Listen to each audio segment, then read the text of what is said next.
ये 31st जो date है, is it a final date? तो अगेन मैं बता देता हूँ कि रिटर्न फाइल करने टैक्स रिटर्न फाइल करने के लिए काफ़ी सारे ड्यू डेट्स है, बट जो आपको रिटर्न टाइम पे भरनी होगी।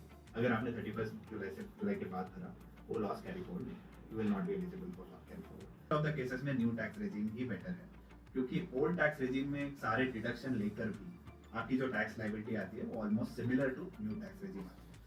जैसे इनकम टैक्स पोर्टल में एक कैलकुलेटर दिया हुआ है, जहाँ पे आप अपने नंबर्स टाइप करके आप खुद देख सकते हो कि कौन सा आपके लिए बेटर वर्कआउट करेगा। मैं सब रिफंड करवा दूंगा, ओके? सब you will get all the 50K refund.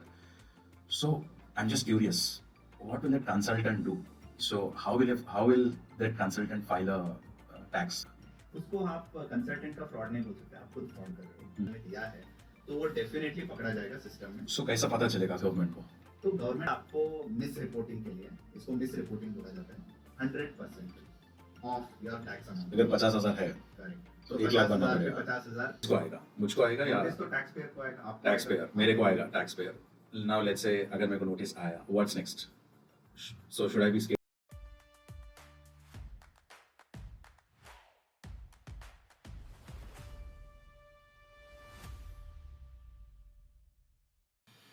Thank you, Krishna, for taking time and joining us.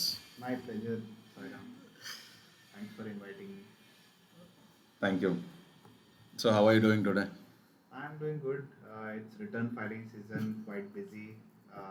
So I hope, this is the right time we are doing this.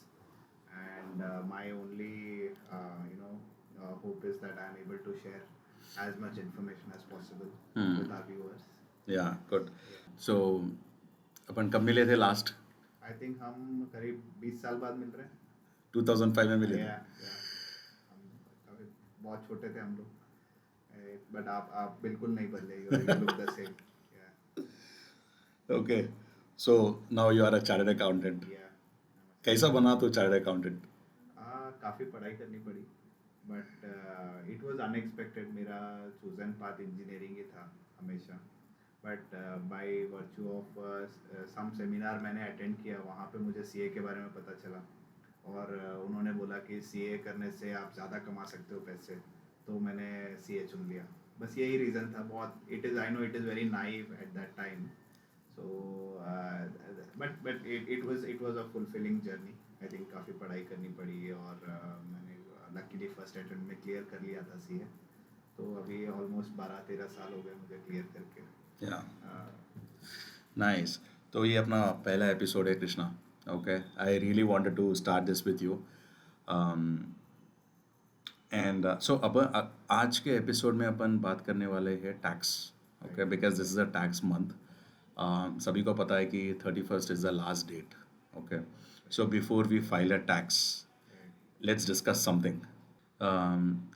ये 31st जो date है, is it a final date?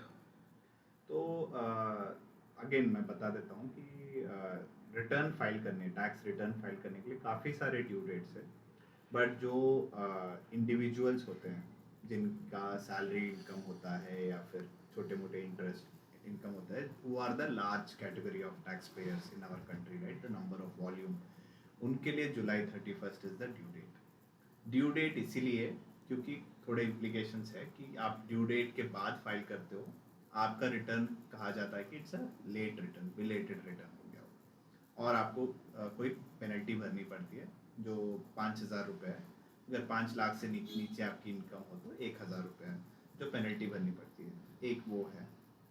अगर आपको कहीं भी आपको मतलब कोई लॉसेस आपने इनकर किया हो, जैसे ट्रेडिंग करते हो आप, शेयर्स की ट्रेडिंग है, उस लॉसेस को आप कैरी फॉरवर्ड करके नेक्स्ट ईयर में आप सेट ऑफ कर सकते हो अपने गेन्स, जो कैपिटल गेन्स आता है वो सेट ऑफ कैरी फॉरवर्ड करने के लिए आपको रिटर्न टाइम पे भरनी होगी। अगर आपने 31 जुलाई के बाद भरा, वो लॉस कैरी फॉरवर्ड नहीं, you will not be eligible for loss carry forward. तो ये एक बहुत काफ़ी इंपॉर्टेंट चीज़ है जो काफ़ी लोग मिस कर देते हैं। आई थिंक ये आपको ध्यान में रखना चाहिए। Okay. और बाकी आपको इंटरेस्ट इम्प्लीकेशन है कि आपको अगर टैक्स पेबल है और आपने जुलाई 31 के बाद रिटर्न भर रहे हो, तो आपको 1% पर मंथ के हिसाब से आप जब भी भरोगे तब तक आपको एडिशनल इंटरेस्ट आएगा आपके आउटस्टैंडिंग टैक्स अमाउंट पे। ओके, सो 31st के बाद भी पेनाल्टी लगेगा? तो आप 31st के बाद भी 31st December of this year 2026 तक आप फाइल कर सकते हो, but subject to paying this penalty. Okay, so Krishna ये बता कि किस किस को टैक्स फाइल करना है. So now let's say salaried people है. Now the question is for salaried people. किस किस को टैक्स भरना है. नाउ लेट्स से अगर मुझे टैक्स नहीं कटता, सो मुझे भी भरना पड़ेगा, आई मीन टैक्स फाइल करना पड़ेगा या नहीं. तो टैक्स फाइल करने का रिक्वायरमेंट आता है जब आपका इनकम एक थ्रेशोल्ड, एक लिमिट से बढ़ के आपका इनकम हो, तो आपको टैक्स फाइल करना ही है, चाहे आप उस अमाउंट पे आपका टैक्स कटा हो ना कटा हो. जैसे हम अभी एग्जांपल लेते हैं कि 2,50,000 is the basic exemption limit. If you cross that you have to file your return. Now this 2,50,000 is as per the old regime. जो आपका न्यू रेजिम है, जहाँ पे आपके टैक्स रेट्स कम किए गए हैं, डिडक्शंस हटा दिए गए हैं, उसमें 4 लाख का लिमिट है. 4 लाख से बढ़ के आपके इनकम है तो आपको फाइल करनी पड़ेगी. This is the basic exemption limit. तो न्यू रेजिम में एग्जाम्पल, आपको 12 लाख तक आपको माफ है टैक्स, आपको टैक्स डिडक्ट नहीं होगी 12 लाख के इनकम तक. बट क्या इसका मतलब है कि आप टैक्स रिटर्न फाइल नहीं करोगे? गलत है, आपको टैक्स रिटर्न तो फाइल करना ही है once your income is crossing 4 lakh rupees. Okay, so Krishna ये बता कि मुझे अगर एक salaried for a salaried people, which is better, a new tax और अन ओल्ड टैक्स? आई थिंक ये यूनिवर्सल सवाल है. इंडिया में सारे सैलरीड एम्प्लॉयज़ यही सोच रहे हैं कि कौन सा बेटर है, न्यू टैक्स या ओल्ड टैक्स.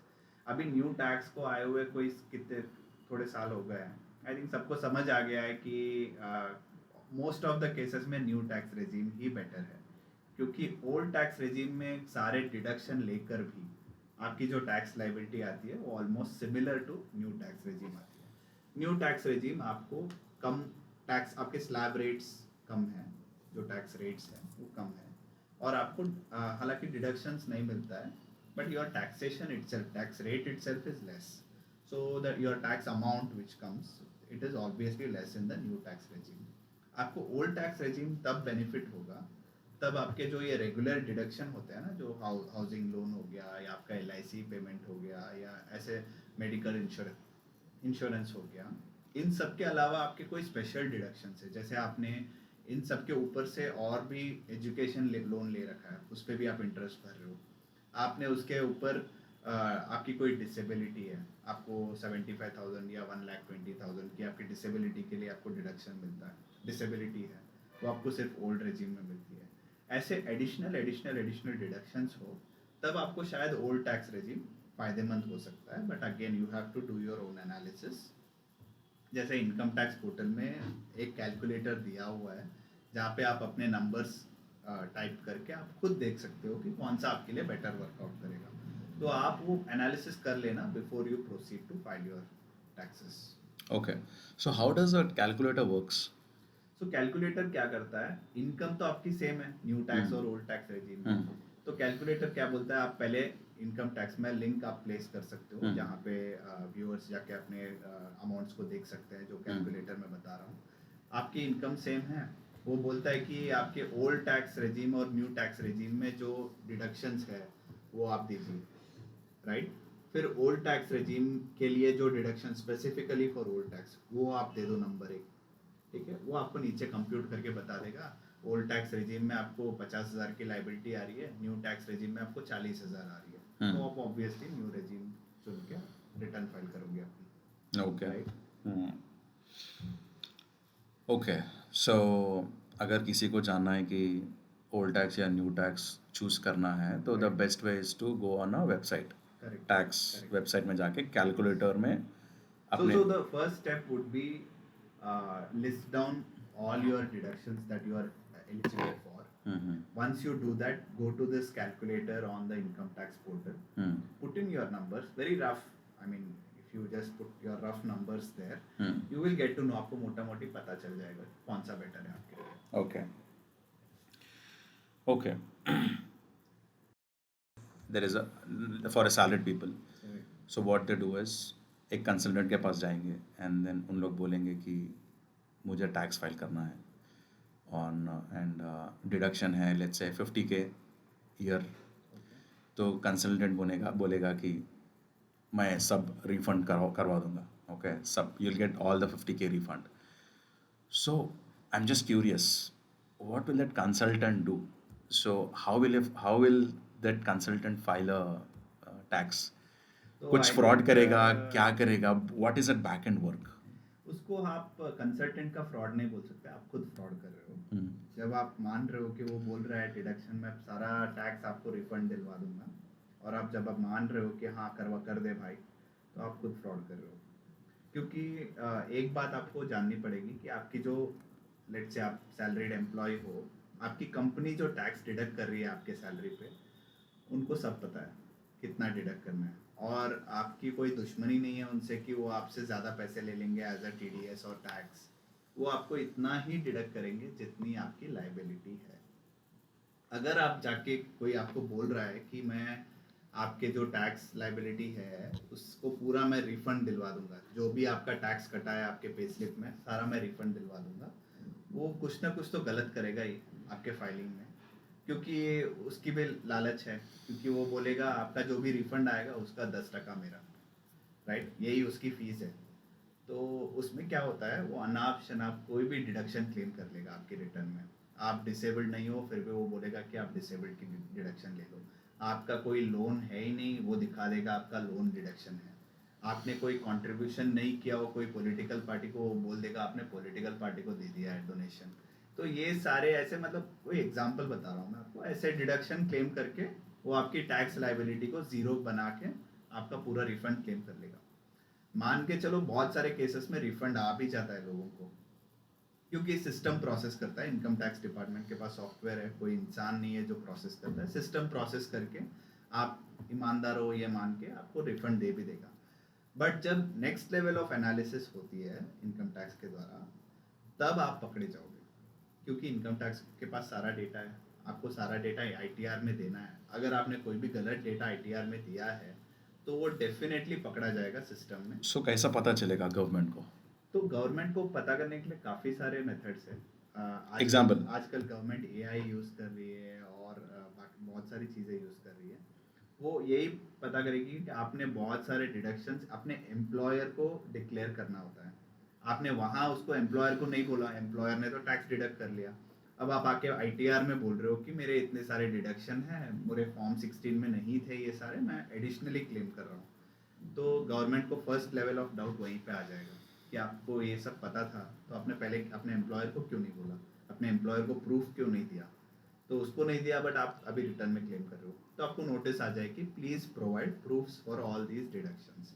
तो जब प्रूफ मांगेंगे, आपके पास प्रूफ तो रहेंगे नहीं, क्योंकि आपके CA ने आया, आपके कंसल्टेंट ने गलत रिटर्न फाइल किया है, तो तब आएगा असली प्रॉब्लम। जब आप प्रूफ सबमिट नहीं करोगे, आपके हाथ में असेसमेंट होगा, सारे जो डिडक्शन उसने गलत क्लेम किए थे वो सारे हटा दिए जाएंगे, जो आपका टैक्स था वो पूरा आएगा, जो आपको रिफंड आ गया था उतने का तो टैक्स बन गया आपका ऑलरेडी, आपको रिफंड लौटाना पड़ेगा, रिफंड पे इंटरेस्ट देना पड़ेगा आपको वापस टैक्स कितना डिपार्टमेंट इंटरेस्ट? को।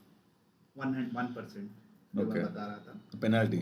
पेनल्टी आपको मिस रिपोर्टिंग के लिए, इसको मिस रिपोर्टिंग बोला जाता है, 100% ऑफ योर टैक्स अमाउंट। अगर 50,000 है करेक्ट, तो 1 लाख भरना 50,000 पे पड़ेगा। 50,000 1 लाख।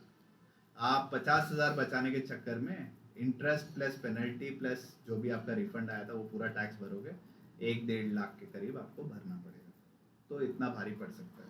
तो मेरा सजेशन यही रहेगा लोगों से कि इन सब में मत पड़िए, आपका जो रियल एलिजिबल रिफंड है उसी को क्लेम करना है, कोई गलत डिडक्शन नहीं डालना है, क्योंकि आज के डेट पे सब कुछ AI के द्वारा, सब कुछ टेक्नोलॉजी के द्वारा ट्रैक किया जा सकता है और सब कुछ पकड़ा जा सकता है।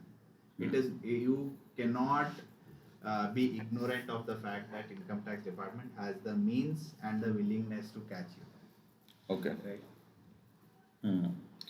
सो नाउ लेट्स से अगर नोटिस आ गया, लेट्स से मेरा कंसल्टेंट ने फुल रिफंड क्लेम कर दिया गवर्नमेंट के पास, एंड लेट्स से नोटिस आ गया। सो नोटिस किसको आएगा? मुझको आएगा या नोटिस तो टैक्स पेयर को आएगा, आपको टैक्स आएगा, पेयर? मेरे को आपने आएगा tax payer. Now let's say अगर मेरे को नोटिस आया, what's next? So should I be scared? I think you should be, because जो नोटिस आता है टैक्स डिपार्टमेंट का, मतलब आपने कुछ गलत किया है तो आपको प्रूव करना है कि मैंने गलत नहीं किया है, बट आपने तो किया है, आप कैसे प्रूव करोगे? आपके पास कोई प्रूफ नहीं रहेगा जो डिडक्शन आपने क्लेम किया है। तो जब आप कोई प्रूफ सबमिट नहीं करोगे, आपका सारा जो डिडक्शन क्लेम किया है, मैंने जैसे बोला, ऐड ऑन हो जाएगा और आपको टैक्स कंप्यूट होके इतनी बड़ी लाइबिलिटी आपको दे देंगे वो कि ये भरना है आप, राइट? Okay. तो आपको वो अमाउंट पूरा भरना पड़ेगा। Okay. So um, apart from penalty, अगर पेनाल्टी को छोड़ के, इंटरेस्ट को छोड़ के, और क्या क्या सर्कमस्टेंसेस आएंगे जस्ट फॉर तो filing I it think incorrectly? मैं बोलूँगा कि जो लिटिगेशन में आप टाइम स्पेंड करोगे, हम्म, जैसे कोई एक 30 साल का टैक्स पेयर आप ले लो, हम्म, उसको अपने करियर पे ध्यान देना है या फिर अपने टैक्स डिपार्टमेंट के नोटिस को रेस्पॉन्स देने में करना है? एक तो मेन चीज हो गई, जो कंसल्टेंट आपका जो रिटर्न उसने गलत किया था वो आपको मिलेगा तो है नहीं। कॉल नहीं वो उठाएगा। तो हाँ, वो कॉल क्यों उठाएगा? आपके पैसे लेके चले गया वो। तो उसके बाद अभी आपको नया कंसल्टेंट ढूंढना पड़ेगा, क्योंकि आपको आता नहीं है इसका रेस्पॉन्स बनाना नोटिस का, तो उसको पैसे देने पड़ेंगे। ये भी तो आपका एडिशनल खर्चा ही है, जो Right. टैक्स नोटिस के लिए जो लिटिगेशन का खर्चा है, हम्म। और जो मेंटल स्ट्रेस होगी वो अलग। तो ये सब आपको करना क्यों है? आप अपने करियर पे ध्यान दो। जो यंगस्टर्स हैं, मैं उनको यही सजेस्ट करता हूँ कि आप इन सब में मत पड़िए। Take professional help to file correct returns, claim only what you are eligible for. Please don't claim fake deductions. That would be my message. Okay okay. So now तो मैं कंसल्टेंट को क्या बोलूँगा कि अगर मानो कि 50,000 कट गया tax, okay, so legally, I mean, अगर कंसल्टेंट बोलेगा कि भाई तुझे 50 के 50,000 आ जाएंगे टैक्स रिफंड, अगर 50 के कटा तो, सो अगर मैं कंसल्टेंट को कैसा बोलूँगा कि भाई तू लीगली जा? नहीं, मैं तो बोलता हूँ उस कंसल्टेंट के पास जाइए मत, कोई और कंसल्टेंट ढूंढ लो। क्योंकि अगर वो आपको पहली बात पे ये सजेस्ट कर रहा है कि मैं सारा रिफंड लेके आ जाऊंगा, then he is not the right person for you. You have to choose a different consultant. And एक बात है कि अगर आपका रिटर्न सिंपल है, आप खुद भी तो कर सकते हो। जैसे आपकी सिर्फ सैलरी इनकम है और सारा टैक्स कंपनी ने डिडक्ट कर लिया है ऑलरेडी, तो आपको मोस्ट लाइकली ITR 1 लगेगा। ITR 1 जब आप पोर्टल में जाके लॉग इन करके देखते हो, ITR 1 आपको प्रीफिल्ड मिलेगा। सारे डिटेल तो ऑलरेडी फिल्ड है, आपको बस जाके उसको वैलिडेट करना है। वैलिडेट करके फाइल करना है with your Aadhaar OTP, E verification जिसको बोलते हैं हम लोग। आपको बस वही करना है। तो इसके लिए आपको प्रोफेशनल हेल्प मोस्ट लाइकली नहीं लगनी चाहिए, but yes, you have to जज for yourself whether you are competent to do that. If you are not sure, 100% sure that you can do it, I would say seek professional help, but seek the right professional help. ओके, सो अगर मुझे professional help नहीं चाहिए, okay, can I file a tax online by myself? और एक question है Krishna, before I forget, अगर ज़ीरो टैक्स है, सो टैक्स फाइल करना पड़ेगा?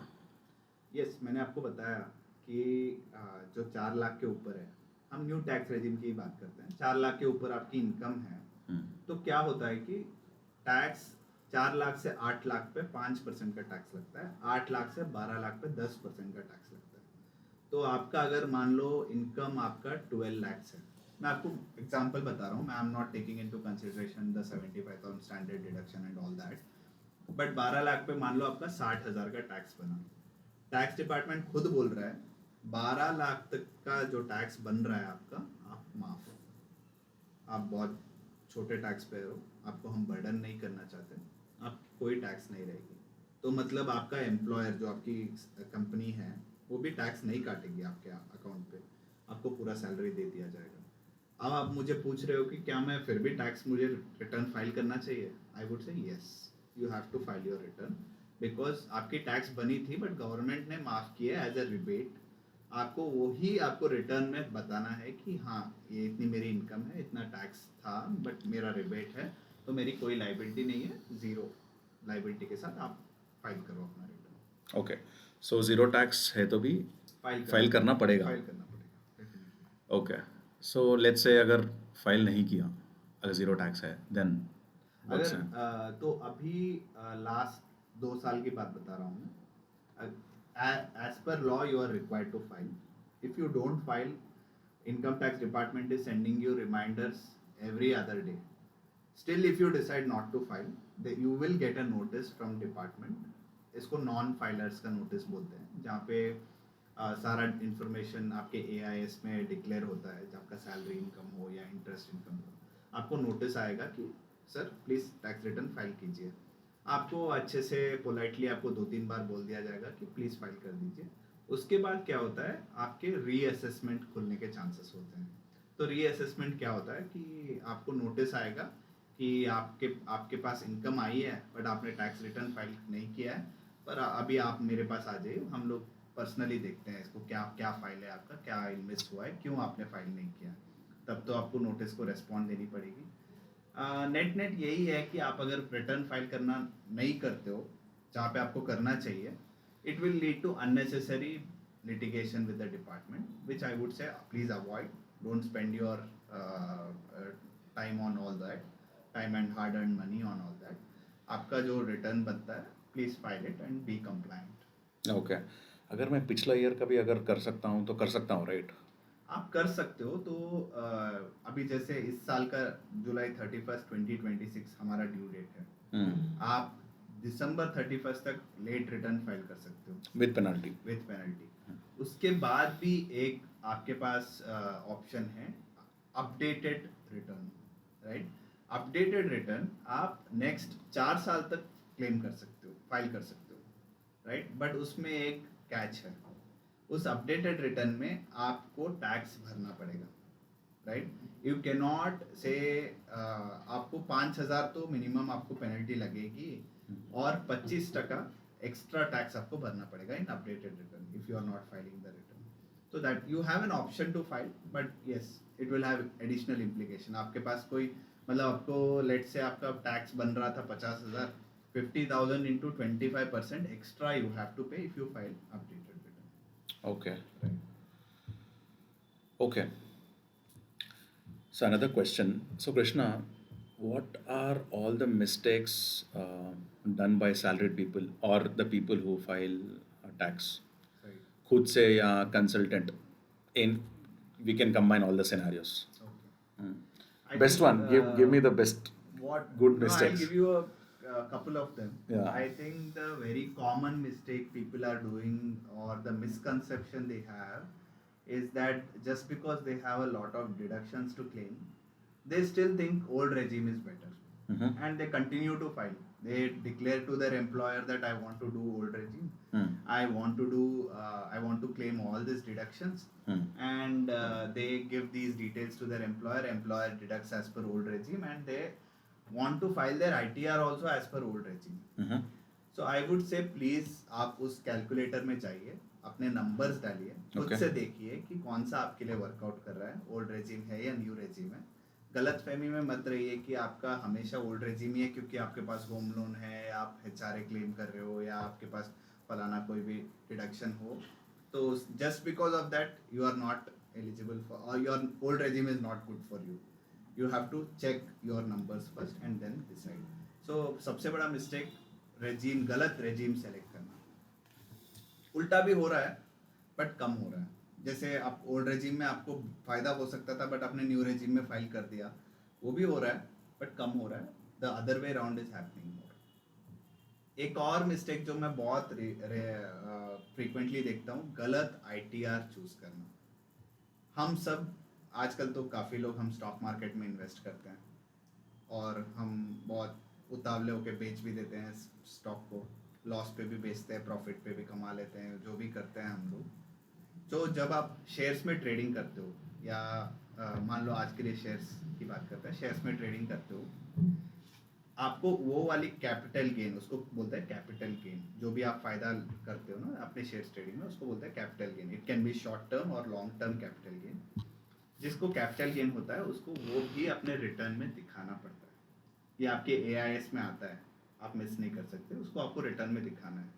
जो कैपिटल गेन जिसको होता है उसके लिए ITR 2 इज एप्लीकेबल. तो काफी लोग क्या करते हैं, बस सैलरी इनकम को दिखा के ITR-1 फाइल कर देते हैं, ओके जो गलत है। ओके आपने पूरी अपनी कैपिटल गेन मिस कर दी, अपने जो शेयर ट्रेडिंग की इनकम थी, तो आपको नोटिस आएगा इसका। So what is ITR-1 and ITR-2? तो ITR-1 होता है, ITR it's a very basic form, right? ITR-1 is for people who have only salary and interest income and house property income. Up to two house properties you can show. Rental income माने rental income हो, salary income हो, interest income हो, और 50 लाख से कम हो, सारा कुछ मिला के, और सिर्फ उसके लिए ITR-1 है। 50 लाख से ज़्यादा सैलरी हो, आपका कैपिटल गेन्स हो, आपके 2 से ज़्यादा घर हो जिससे आपका किराया आ रहा है, उन सब के लिए ITR-2 है, okay right? Okay so 50 lakh के अंदर ITR-1 ITR-1, बट आपको क्या इनकम आ रही है वो देखना है। Depends upon the Salary, income. yes, okay yes, yes, income, properties and all. correct. Okay और सी और एक एग्जांपल है मेरे पास कि नाउ लेट्स से अगर मैं कोई दुकान पे जाता हूँ, ओके, वो बोलेगा कि सब बिल नहीं मिलेगा. क्यों नहीं मिलेगा? क्योंकि GST लगेगा. Hmm, how does that process work? कि अगर वो कैसा रहेगा? आई मीन लेट्स से अगर बिल नहीं दे रहा है मुझे, so how will the government know that वो हाँ मतलब ये हो गया ना, आपको ये कैश इकोनॉमी जिसको बोलते हैं, कि आपको you are not routing your income through official banking channels. आप कैश में पैसे ले रहे हो, आप कहीं पे रिकॉर्ड नहीं कर रहे हो कि आपने सेल किया है, कुछ भी किया है. या हम दुकानदारों की, छोटे मोटे दुकानदारों की बात करते हैं, ये होता है, काफ़ी कॉमन है, जो सब लोग करते हैं ये सब. बट मैं आपको रिसेंटली एक केस हुआ था बताता हूँ. जैसे हैदराबाद में हुआ था, टैक्स डिपार्टमेंट ने AI की मदद से पकड़ा था इसको. ओके तो काफ़ी सारे रेस्टोरेंट्स और जो स्विगी जोमेटो पे जो बेचते हैं, वो लोग क्या कर रहे थे कि एक बिलिंग सॉफ्टवेयर यूज़ करते थे. सारे रेस्टोरेंट्स एक ही सेम कंपनी से जो बिलिंग सॉफ्टवेयर है वो यूज़ करते थे, और जो भी उनके सेल होते थे, आपको कैश में भी लो तो आपको टोकन तो देनी पड़ती है, तो बिलिंग सॉफ्टवेयर में तो एंट्री होती है. तो वो क्या करते थे, सारे जो कैश के सेल है गूगल पे जो आप करते हो स्कैनर पे, वो तो आप हटा नहीं सकते, वो तो बैंकिंग चैनल में आ गया. जो कैश के सेल है वो सारे डिलीट कर देते थे, ओके राइट? तो उस हिसाब से वो अपना GST या जो टैक्सेशन, इनकम टैक्स बचा रहे थे. तो टैक्स डिपार्टमेंट ने क्या किया, सीधा उस बिलिंग सॉफ्टवेयर वाली कंपनी को पकड़ा, उसमें से डेटा निकाला, और पता चला सारे रेस्टोरेंट्स ये काम कर रहे हैं, और फिर सारे रेस्टोरेंट को नोटिस भेज के रिकवरी प्रोसीडिंग स्टार्ट किया. अभी उसके बाद क्या हुआ मुझे नहीं पता, बट मैं आपको एग्जांपल बता रहा हूँ ओके कि बेईमानी का खर्चा बहुत ज़्यादा हो सकता है. Okay. I always tell my clients, non compliance is very expensive than compliance. आपको लग रहा है कंप्लायंस में मेरा टैक्स जा रहा है, या फिर मैं अपने कंसल्टेंट को पे कर रहा हूँ, आप नहीं फाइल करके देखिए क्या होता है, तब हम देखते हैं क्या होता है. तो आपको बहुत भारी पड़ सकता है वो. Okay. So, see again, coming back to the topic, I'm out of curiosity, okay? Uh, now, let's say, अगर 10 लोग फाइल कर रहे हैं income, salaried people, okay? How will government pick? I mean, how will government? What's the audit mechanism? So, 10 के 10 लोग audit होंगे. How does that process work? Also, are they using any AI? So yes and no. आप अगर पूछ रहे हो कि 10 लोगों में से 10 लोग सबको ऑडिट कर सकते हैं क्या, नहीं कर सकते. It is humanly impossible, and that is where technology comes into the picture. Okay. So when I say technology, it uses some trends, it uses some data, past trends. On basis that it will see how your income and taxes is showing. आप जब for example आप जब income tax portal में log in करते हो, आपके सारे 3 years of returns का एनालिसिस दिख जाता है. आपका टैक्स इतना था, आपका इनकम इतना था, और 3 सालों में इतना बड़ा हुआ है, कि आपका चार्ट आ जाता है. तो टेक्नोलॉजी जो AI मशीन है वो भी तो वही करता है. It selects your case. 10 लोगों में से एक का ऑडिट हो सकता है, और उस एक बंदे को कैसे सेलेक्ट करता है, मैं जैसे बता रहा था कि रॉन्ग डिडक्शन. Okay. तो मशीन को पता है कहाँ लोग टैक्स बचाने के लिए क्या क्या करते तो हैं. सिस्टम को पता है. सिस्टम को पता है. तो एक एग्जांपल दे कुछ. सो एक एग्जांपल हुआ था रिसेंटली, पॉलिटिकल पार्टी डोनेशन. तो बहुत लोग क्या कर रहे थे, फेक डिडक्शन क्लेम कर रहे थे कि मैंने ये फलाना पॉलिटिकल पार्टी को डोनेशन कर दिया, और उस पार्टी से वो कैश में उठा रहे थे पैसा, वो फेक पॉलिटिकल पार्टी है। उसको डोनेट कर रहे थे और टैक्स डिडक्शन क्लेम कर रहे थे, पूरा रिफंड ले रहे थे अपना, और फिर वो पॉलिटिकल डोनेशन जो भी रहता है उसको बैंकिंग चैनल के द्वारा देके कैश से वापस ले रहे थे। ये इनकम टैक्स डिपार्टमेंट ने पकड़ा। कहाँ से? ये भी सोर्स से पकड़ा, पॉलिटिकल पार्टी पे रेड मारी, वहाँ पे पता चला इतने लोगों ने ये गलत डिडक्शन क्लेम किया है, सबको नोटिस किया। अभी तो इस साल से क्या हो रहा है, जो भी पॉलिटिकल पार्टी डोनेशन के अंदर क्लेम कर रहा है, even if it is legitimate claim, they are being asked to produce proof. Okay. So this is what happens. This, and how is income tax able to catch you in that specific line of political party donation? It is because of technology. Okay. The technology is picking up that. Okay. So now let's talk about this. Okay, this is pretty interesting. So how will government know that a single person is um, earning through his salary? Also, he's having properties. Also, he's getting some interest amount on his loan, the fixed deposits, or it can be anything, or any capital gains. So how will government know all? I think ये approach Hmm. कि सरकार को कैसे पता चलेगा या Correct. सरकार को नहीं पता चलेगा, मैंने ऐसे सरकार it is income tax department में, ये अप्रोच ही गलत है। Hmm. इनकम टैक्स डिपार्टमेंट में सब कुछ पता है, क्योंकि एक होता है annual information statement. Annual information statement क्या करता है, उसमें इनकम टैक्स डिपार्टमेंट को उसका एक्सेस है। आपके पैन नंबर के बेसिस पे आपका सारा डेटा, लाइक आपका इंटरेस्ट जो आपके सेविंग्स बैंक में आता है, आपके म्यूचुअल फंड ट्रांजैक्शन हो, आपके क्रेडिट कार्ड बिल्स हो, आपके जो प्रॉपर्टी सेल परचेज के ट्रांजैक्शन हो, everything is reported basis your PAN number, and that goes in one single statement called annual information statement. Even you can see that if you are that has all the information, सब कुछ पता है। मैं in fact यही suggest करता हूँ अपने viewers को कि आप अपना रिटर्न फाइल करने से पहले आप अपना AIS annual information statement access कर सकते हो, उसको प्लीज़ डाउनलोड कीजिए, उसको स्टडी कीजिए, उसमें सब कुछ ट्रांजैक्शन है आप, and I have seen that in majority of cases it is accurate. Okay. सब कुछ है। कैसा डाउनलोड करेंगे? कौन सा वेबसाइट? आप अपने ई-फाइलिंग पोर्टल में जाओ, आपको लॉगिन करो, लॉगिन करने के बाद आपको ऊपर AIS करके टैब में दिखेगा रिबन पे, AIS का सेपरेट एक पोर्टल खुलेगा, उसमें से आप डाउनलोड कर सकते हो। It is pretty simple, it is self explanatory, you can do it. उसमें आपके सारे transactions, be it your salary income से लेके आपके savings bank account interest, even 1 rupee worth of amount is also reported there. आपने कौन से mutual fund खरीदा, कौन से म्यूचुअल फंड बेचा, शेयर्स खरीदा, शेयर्स बेचा, सब कुछ आपको उसमें दिख जाएगा।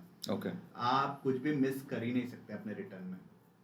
आप फिर भी कोई होशियारी करके आपने जानबूझ के कुछ नहीं दिखाया अपने रिटर्न में और AIS में आ रहा है, तो आपको तुरंत नोटिस आ जाएगी कि भाई आपका तो ये इनकम था, आपने अपने रिटर्न में दिखाया नहीं, आप प्लीज़ अपना रिटर्न ठीक कीजिए, please Correct. File your revised return, paying additional tax और whatever, you will get a notice immediately. Okay. So I always say check your AIS, reconcile it, and then go ahead and file your return, and ensuring everything there in AIS is captured in your tax return. So government को पता चल जाएगा कि एक बंदा कितना earn कर रहा है, Yes. कितना और अर्न कर रहा कितना spend है, कर रहा कितना है। स्पेंड कर रहा है, सरकार को सब पता चल जाएगा। Correct. सो कितना इंटरेस्ट आ रहा है, कितना कैपिटल गेन्स आ रहा है, कितने प्रॉपर्टीज है, सो सब पैन कार्ड पे पता चलेगा। So again there are loopholes. So देखिए लूप होल्स तो काफ़ी है, बट हम उसके बारे में बात नहीं करेंगे, क्योंकि मैंने आपको समझाया कि कोई भी लूप होल को आप एक्सप्लोर करोगे तो understood. बहुत भारी भी पड़ सकता है। Okay, let's not discuss about Yes, loopholes. yes. Okay. So और ये पूछना था कि सी ओल्ड रेजिम में बहुत सारे डिडक्शंस हैं, right? Just like home loan, just like LIC policies and all, right? New regime में क्या है? न्यू रेजिम में मान के चलो कि कोई डिडक्शन नहीं है।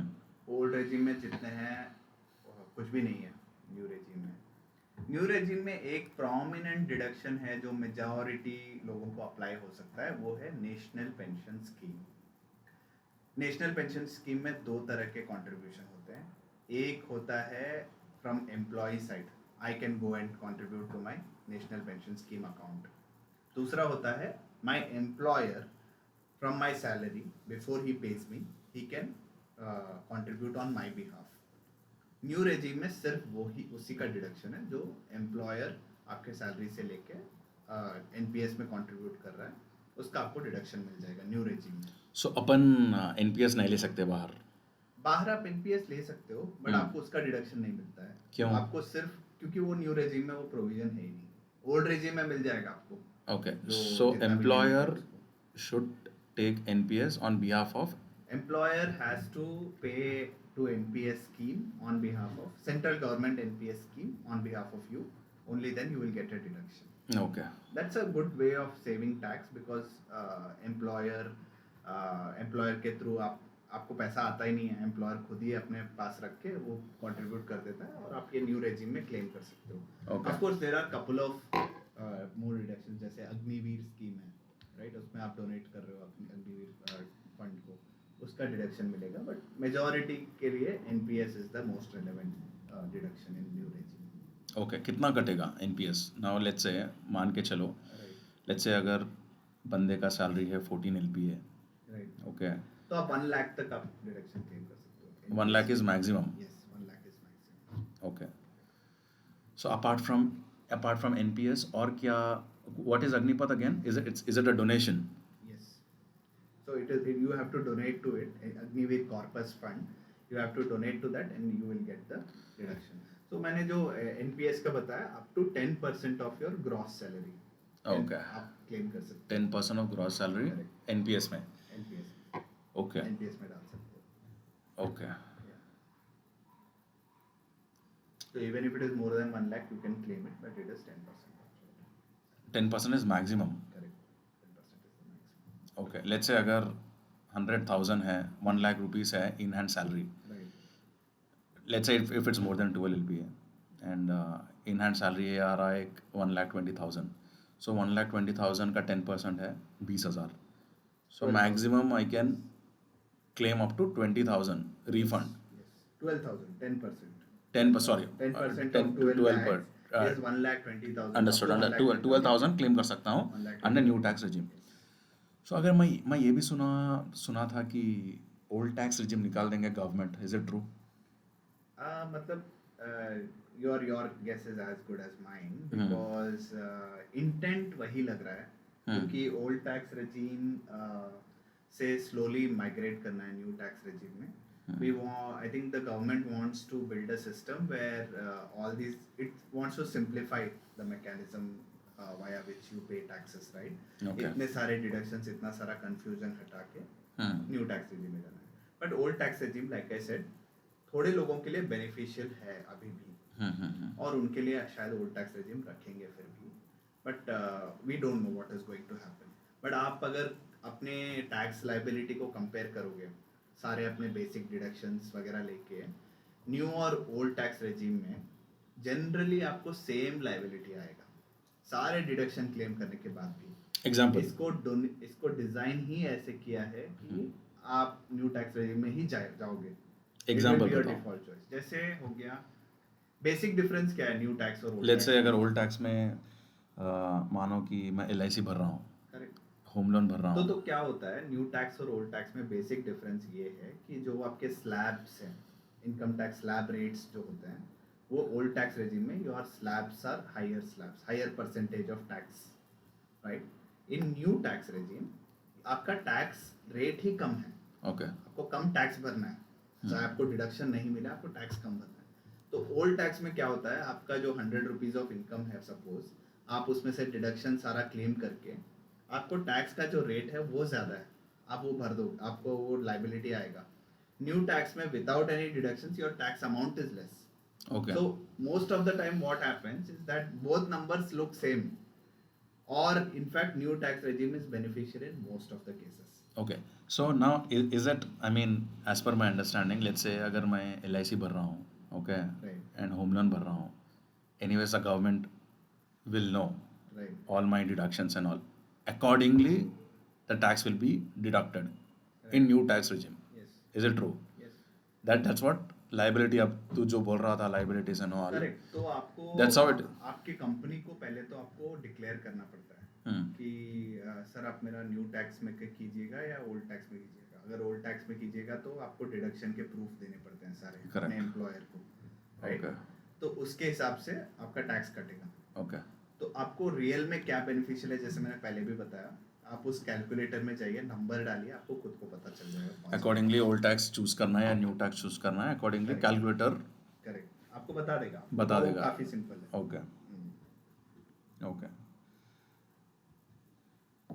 Okay so now see apart from salaried people, कौन से सिनेरियोज है जो लोग को टैक्स भरना पड़ेगा? लेट्स से अगर कोई जॉब नहीं कर रहा है, okay, Right. What, let's discuss top scenarios, okay. Okay. तो I think there are a few scenarios जहाँ पे आपकी इनकम ही नहीं है कोई, ओके फिर भी आपको, मैं टैक्स भरना पड़ेगा ऐसे नहीं बोलूँगा, आपको रिटर्न फाइल करना पड़ेगा। ओके जैसे सेक्शन में लिखा हुआ है कि आपकी अगर इलेक्ट्रिसिटी बिल 1 लाख से ज़्यादा है साल में, आपको रिटर्न फाइल करना पड़ेगा। सेकंड हो गया आपके क्यों फाइल करना पड़ेगा? 1 लाख के ऊपर है तो? मतलब टैक्स डिपार्टमेंट बोलता है कि आप 1 लाख रुपए का इलेक्ट्रिसिटी बिल भर रहे हो, बहुत पैसे वाले हो भाई, तो मतलब तुम्हारे पास तो काफी पैसा है, तो तुम टैक्स रिटर्न क्यों नहीं भर रहे हो? भरो, पहले बताओ अपने पास कितना पैसा है, कितना टैक्स भरना है। सो गवर्नमेंट को कैसा पता चलेगा कि 1 लाख के ऊपर आ रहा है? ये भी तो electricity Electricity. Company is obliged to report this to department. Okay It appears in your AIS. So everything is Yes. Included in AIS। Yes. अच्छा, तो AIS में So सब most of us, very common people like us, I don't think we pay 1 lakh rupees of electricity bill. Maybe rich people pay. So department is saying if you are paying 1 lakh rupees electricity bill, you are already rich. You have to pay tax. Okay Yeah. Interesting. Second हो गया, जैसे आपके savings bank account में पूरे साल में 50 लाख से ज्यादा क्रेडिट्स हो। मैं कैश की बात नहीं कर रहा हूँ, कैश डिपॉजिट की बात नहीं कर रहा हूँ। 50 लाख से ज्यादा, जैसे मैंने आपको ट्रांसफर कर दिया, किसी कोई फ्रेंड ने ट्रांसफर कर दिया, 50 लाख से ज्यादा क्रेडिट हो गया आपके सेविंग्स अकाउंट में, Okay. आपको टैक्स रिटर्न भरना है। ओके आपको दिखाना है, चाहे वो आप बोल सकते हो कि मेरे रिश्तेदार से आया है, हाँ। मेरे मम्मी से आया है, पापा But still से आया बोलना है, पड़ेगा। but still आपको बोलना तो पड़ेगा कि File करना पड़ेगा। रिटर्न फाइल करना पड़ेगा। Okay that is the thing. और ये एक होता सो है व्हाट इज द कि थ्रेशोल्ड यहाँ पर? 50 lakhs, 50 लाख 50 लाख। और करंट अकाउंट के लिए 1 करोड़। Current Okay. अकाउंट यानी जनरली बिजनेस कैटेगरी के लोगों को करंट अकाउंट देते हैं, करंट अकाउंट रहता है उनका। उसमें अगर आपने 1 करोड़ से ज्यादा आपके क्रेडिट्स दिख गए, ओके मतलब आप कुछ तो कोई तो धंधा कर रहे हो, मतलब आपका कुछ तो टैक्स बनता ही होगा। राइट अगर नहीं बनता है तो भी दिखाओ कैसे नहीं बनता है। तो ये लॉजिक, राइट। ये थोड़े एग्जांपल्स है, मैंने बताया आपको।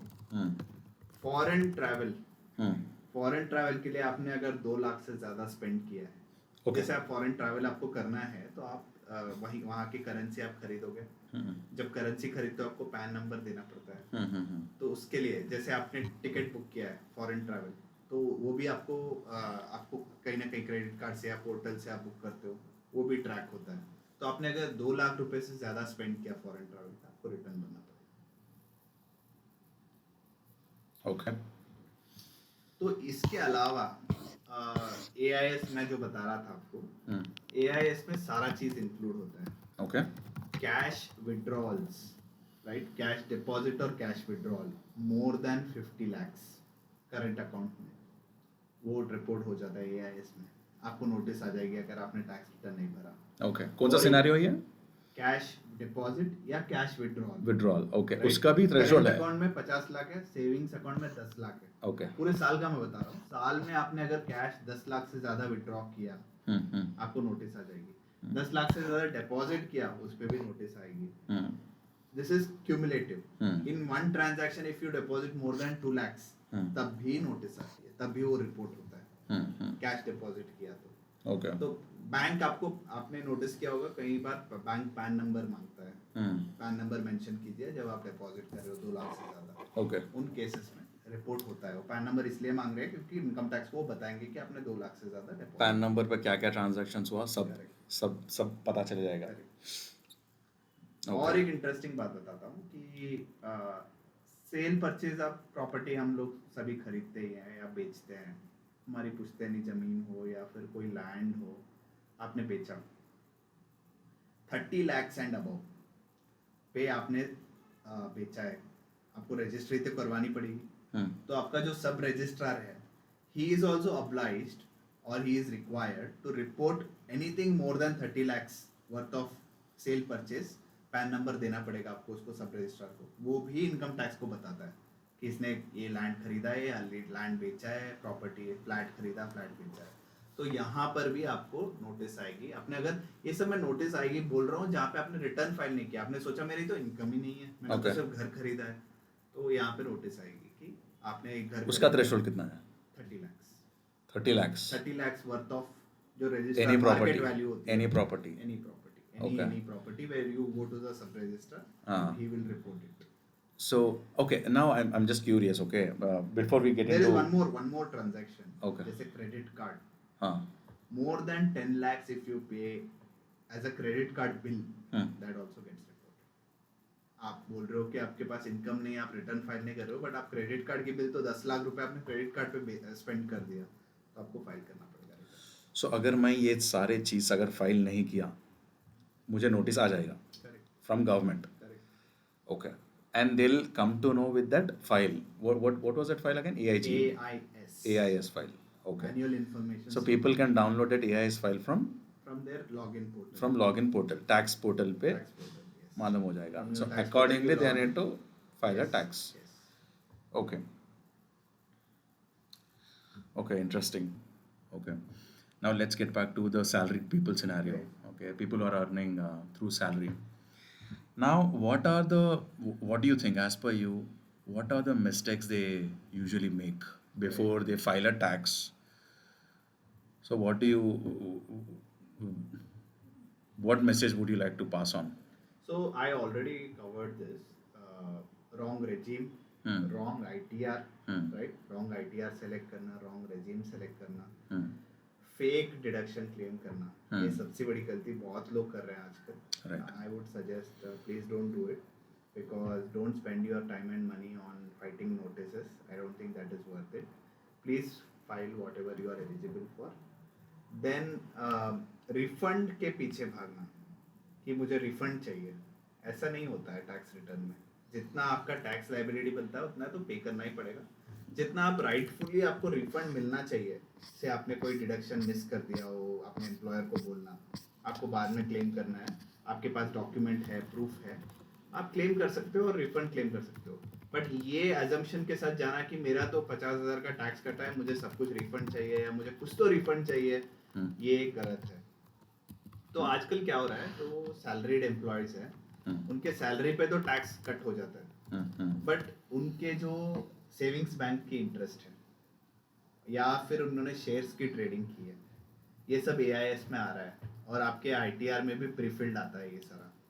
तो उनको क्या हो रहा है, रिटर्न फाइल करते टाइम लग रहा है कि अरे यार मैंने इतना टैक्स भरा है, वापस मुझे 10-15 हज़ार का एडिशनल टैक्स बता रहा है, because I have had this income from interest और वॉट एवर.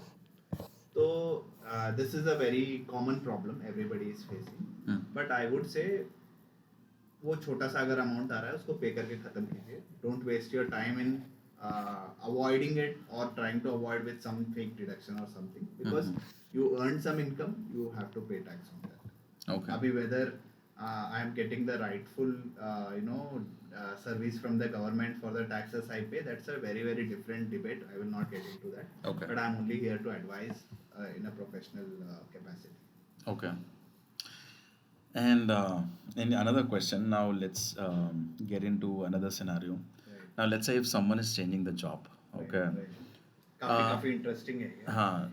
So अगर let's ये say बहुत कॉमन है. April to, let's say the time period is, tax का time period है April to March. Right. अगर मानो कि मैं सितंबर में जॉब छोड़ रहा हूँ, Right. कंपनी ए जा रहा हूँ कंपनी बी, तो वहाँ पर क्या होगा? Do I have to inform और कुछ बोलना पड़ेगा एम्प्लॉयर को? उस and also how does that 16A 16B form works? So वो कंटिन्यू होएगा या कुछ क्या होगा? Explain me in simple language. So what happens is many people face this issue. Whoever changes jobs during the year, तो क्या होता है, पहली वाली कंपनी में जो आप अपना फाइनेंशियल ईयर स्टार्ट करते हो, उस कंपनी में जो भी आपका सैलरी आता है और आपका फुल एंड फाइनल जो आप बीच में छोड़ते हो, सब कुछ मिला के मान लो चलो 10 लाख रुपए, ठीक है। आपने दूसरी कंपनी ज्वाइन कर ली। पहली वाली कंपनी क्या बोलती है कि 10 लाख रुपया है भाई, ये तो बेचारा, इसका ये सैलरी तो 12 लाख से कम है, इसको टैक्स कुछ लगेगा नहीं, हम भी डिडक्ट नहीं करेंगे इसके अमाउंट से टैक्स, तो हम इसको पूरा 10 लाख आपको दे देंगे। तो आप जो दूसरी कंपनी ज्वाइन करते हो उसमें फिर आपका सैलरी स्टार्ट होता है, उसमें मान लो 12 लाख है आपका सैलरी, जो बाकी के 6 महीने बता रहा हूँ, 6 महीने के लिए 10 लाख था, बाकी के 6 महीने के लिए 12 लाख। ये दूसरी वाली कंपनी भी ऐसे ही सोचेगी, अरे यार बेचारा, इसका तो कोई टैक्स नहीं बनता, इसको टैक्स डिडक्ट नहीं करते, तो दोनों ने भी टैक्स नहीं डिडक्ट किया आपको। आप आ गए जुलाई में रिटर्न फाइल करने के लिए, आपकी टोटल इनकम तो 22 लाख है, 10 + 12, ओके। आपको तो टैक्स लगेगा ही। बट आप रियलाइज करते हो कि किसी ने टैक्स डिडक्ट नहीं किया है, because they both made their assumptions and they did not deduct, both the companies. People find that, oh my god, there is a huge liability now that I have to pay, but वो सही liability आपको पे करना ही है। Okay. आपने क्या गलती की है मैं बताता हूँ। आपने जब कंपनी ए से कंपनी बी में गए, आपने कंपनी बी के पेरोल या एचआर को बताया नहीं कि मेरी ऑलरेडी 10 लाख की इनकम आ चुकी है पहली वाली कंपनी से। अब अगर आप बता देते थे उसको, तो वो अपने कैलकुलेशन में उसको इंक्लूड करता था और जितना टैक्स बनता था वो अपने डिडक्ट कर देता था कंपनी Correct. बी। आपने ये, बहुत सारे लोग 90% of the people don't disclose income from previous employer to the future employer. Okay. I would say avoid that. ये this is not the case. जो एग्जांपल मैंने लिया ये तो जीरो टैक्स का केस था। जिसका केस हो जैसे हो 20 लाख, थोड़ा सा अमाउंट हम बढ़ा के देखते हैं अभी क्या होता है। तो आप शायद 20% वाले स्लैब में हो, 20% टैक्स लग रहा है आपको। आप नेक्स्ट कंपनी में और आपकी सैलरी बहुत बढ़ गई, आपको 50% का हाइक आया, बहुत खुश हो आप। उसने भी क्या किया, उसके उसमें 20-25 लाख की सैलरी हो जाए, तो उसने भी शायद कम वाले स्लैब पे डिडक्ट किया। बट आप दोनों को मिला लो तो आप 30% स्लैब में चले गए। यहाँ तो बहुत बड़ा नंबर आने वाला है 30%? आपका। यस। तो जो जब आप टैक्स रिटर्न फाइल करने बैठोगे, आपको बड़ा वाला नंबर आएगा कि आपको और भरना है। तो डरिए मत, आपने गलती की है कि आपने इसको दिखाया नहीं, आपको बोला नहीं। सो कंपनी ए नहीं दिखाएगा क्या कंपनी बी को? और कंपनी ए को कोई ऑब्लिगेशन नहीं है कंपनी बी को दिखाने के लिए। So company A can't it No, just no, tell why? the government that employer No. employee चलेगा कंपनी से, he resigned? No, that they will tell the government, but Hmm. who will tell the company B? Company B को employ को बताना है कि भाई मेरा इतना सैलरी था, इतना मेरा टैक्स भी कटा है कंपनी ए में, वो भी बता दो आप, क्योंकि वो फिर ज्यादा टैक्स काट लेगा आपका पहले बाद में। तो आप बता दो कि इतना इनकम था, मेरा इतना टैक्स कटा है, तो उसको आप कंसिडर करके आप अपना टैक्स काटो। ये मत भूलिए आप कभी भी जब आप जॉब चेंज करते हो, don't forget this step, and you should do this before your first pay cycle in the second company. Second company में पहले 2-3 हफ्ते में आपको बोलते हैं कि डिक्लेरेशन सबमिट करो, तभी बता दो कि मेरा इतना था भाई, मेरा F&F में इतना आया है। F&F में जनरली टैक्स कैलकुलेशन आ जाता है, ओके। वो आप उसको दे दो। Okay. सर आप ये देख के आप डिडक्ट कीजिए प्लीज, मुझे बाद में मत फंसाइए। Okay. This is very important. So company B को अब कंपनी बी को हम बोलना चाहिए Correct. कि एम्प्लॉय बोलना चाहिए एम्प्लॉयर को कि You have to disclose your income from previous employment previous employment during that year, which is very important. Disclose मतलब क्या? डिस्क्लोज मतलब आपको एचआर या अपने पेरोल को आपकी पे स्लिप देनी है, पहली वाली कंपनी की पे स्लिप देनी है, बस उतना ही है। और ओके। ओके, खुद से नहीं करेगी कंपनी भी? खुद से नहीं करेगी, वो कंपनी भी सोचेगी मैं जितना दे रहा हूँ इसकी तनख्वाह तो इतनी ही है। ओके। वो ये नहीं सोचेगी कि अच्छा इससे पहले 6 महीने में इसने क्या कमाया, उसको नहीं पड़ी है वो सब, वो आपको बताना पड़ेगा। सो वो फॉर्म 16A-B में भी चेंज होएगा? How does that work? 16A-B form 16A जो जनरेट होता है of the second employer, I think your doubt is that second employer में जो टैक्स कटेगा वो इतना ही कट के आएगा जितना कटना चाहिए, considering both employment income, company A plus company B. Company B क्या करेगा, उसको ऐड करेगा, एक कॉलम रहता है प्रीवियस एम्प्लॉयमेंट अदर इनकम्स, वहाँ पे ऐड करके वो इतना ही टैक्स काटेगा। Okay. Okay, interesting. So now let's conclude. Okay, so अभी Any other scenarios you want to cover? नहीं, आई थिंक हमने काफ़ी कुछ कवर किया. आई Hmm. Think the objective is anybody can file their returns on their own. There is lot of material available online Mhm. which you can use, see the videos, tutorials and file it. But मैं एक ही suggest करूंगा कि आपको कितना confidence है खुद के ऊपर, आप फाइल कर सकते हो अपना tax return. Most of the cases you may be able to file because it is very simple, data is pre filled and all. But जब भी आपने कोई और ट्रांजैक्शन की हो, जैसे आपने घर बेचा हो, शेयर्स में काफ़ी सारा आपका ट्रेडिंग है, I would say take seek professional help, because any small mistake that you do in tax return filing it might prove costly.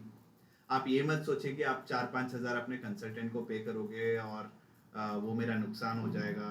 तो क्योंकि आप जो गलती करोगे ना, उसका जो नुकसान होगा वो बहुत ज़्यादा होगा, 4-5 हज़ार से 10 गुना ज़्यादा हो सकता है. Okay. तो आई वुड से please seek professional help. Please file your tax returns before July 31st. Don't, आप जैसे बोल रहे थे कि क्या होगा, वो क्या होगा वाले सिनारियो में मत जाइए. Okay. काफ़ी कुछ हो सकता है, काफ़ी Right. कुछ नहीं भी हो सकता है, बट आपको क्यों चांस लेनी है. Okay. File your returns, focus on your other things. Okay. Okay, one final message for the people who are filing tax with the consultants. I think don't go behind fake claims. Don't go with a refund mindset, because I have seen a lot of people, they come to me also saying यार आप तो refund नहीं दिलवाते हो, बहुत ही बेकार सी हो आप. तो ये वाले माइंडसेट में मत जाइए. रिफंड आपको आना है तो रिफंड आपको आएगा ही. और जो कंसल्टेंट जो बोलता है कि आपके रिफंड जितना मुझे उसका परसेंटेज चाहिए, उसके पास से आप प्लीज़ दूर जाइए. क्योंकि रिटर्न फाइल करने के लिए जो एफर्ट लगता है उतना ही एफर्ट लगता है, चाहे आपका टैक्स पेएबल हो या रिफंडेबल हो, एफर्ट तो उतना ही लगता है. तो आप वो सब ध्यान में रख के रियल डिडक्शंस क्लेम कीजिए, रियल रिफंड ही क्लेम कीजिएगा. Okay. Fake deductions, fake refund से काफ़ी कुछ इम्प्लीकेशंस है. जैसे मैंने बताया आपको, tax plus Penalty. Interest plus penalty भर, दो तीनों मिला के भरनी पड़ेगी बाद में, Right. जो भी आपको रिफंड मिलेगा. Right. Okay. और AI का भी ज़माना है, तो they can audit Yes. in a smarter way. Yes, आप जो सोच भी नहीं सकते वो डिपार्टमेंट कर सकते हैं. Right. Right. आप ये सोचना ही मत कि आप पकड़े नहीं जाओगे. Mm-hmm. Okay. So one final question. तेरे को कुछ कॉल्स आया क्या कुछ फाइलिंग के लिए? काफ़ी आते हैं, काफ़ी लोग चले भी जाते हैं कि मैं रिफंड नहीं दिला पा रहा हूँ, बट मेरा स्टैंड यही रहेगा. Yeah. Okay. Good. Okay. Interesting discussion, Krishna. Thank you so much for joining you, us thank you for today. having We will talk about personal finances as well in the other episode. Okay. Okay. Thank you, Krishna. Thank you so much.